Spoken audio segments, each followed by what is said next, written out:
He was a simple man who had lost his lover, Anna, 3 years ago. One day he met someone who saw the world the way Anna did, and he was shocked. Anna was an amazing woman. Her eyes were like windows to her soul, reflecting kindness, intelligence, and love. The air was heavy with the scent of wet earth and decaying leaves, a melancholic symphony that echoed the emptiness in his heart. 3 years had passed since Anna's untimely demise, yet it felt like yesterday. He still remembered the warmth of her hand in his, the gentle curve of her smile, and most vividly, the mesmerizing depths of her ocean blue eyes. When she died, Mark was devastated. He couldn't bear the thought of never seeing those beautiful eyes again.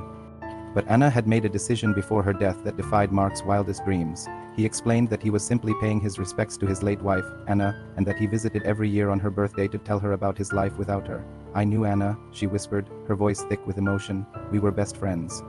And one of my last memories of her is her telling me how much she loved the color of the sky, how it reminded her of my eyes, but also to tell her about the little things he'd seen, heard or experienced that reminded him of her. The woman's eyes, they were the same shade of blue as Anna's, the same eyes that he hadn't seen in years. In that moment, he felt a surge of gratitude for the second chance at love that was now within reach. The woman's eyes, a living testament to Anna's generosity, reflected the beauty of the world in a way that mirrored Anna's own. The woman continued, "After Anna passed away, I found out she donated her eyes.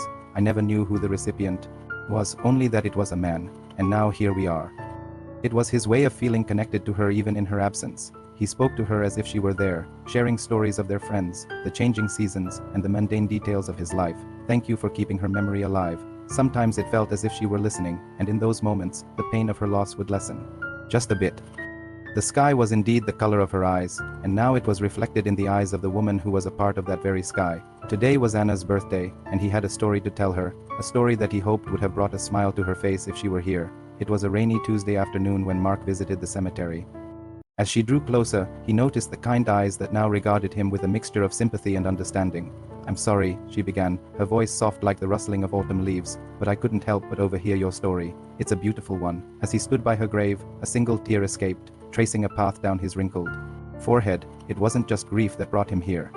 Her eyes were wide and curious, her gaze fixed on Mark. Startled, he stopped mid-sentence. Who was this young woman and what was she doing here? Mark had been visiting the cemetery every year on this day, not only to pay his respects. Today, however, something was different. As he started his tale, a young woman emerged from behind a nearby tree. He watched her hesitantly approach, her footsteps soft on the wet grass, taken aback by her sudden appearance and kind words. Mark managed a shaky smile. The woman's eyes glistened with tears as she listened intently. When Mark finished his tale, she stepped closer, her eyes fixed on Anna's grave. She turned to Mark, and he was stunned. Tears welled up in Marky's eyes as he realized the extraordinary twist of fate that had brought them together. He reached out and gently touched her hand, his fingers trembling slightly. "Thank you," he whispered, his voice hoarse with emotion. And so, by the shared love in their eyes, they found solace, understanding, and perhaps the beginning of something new.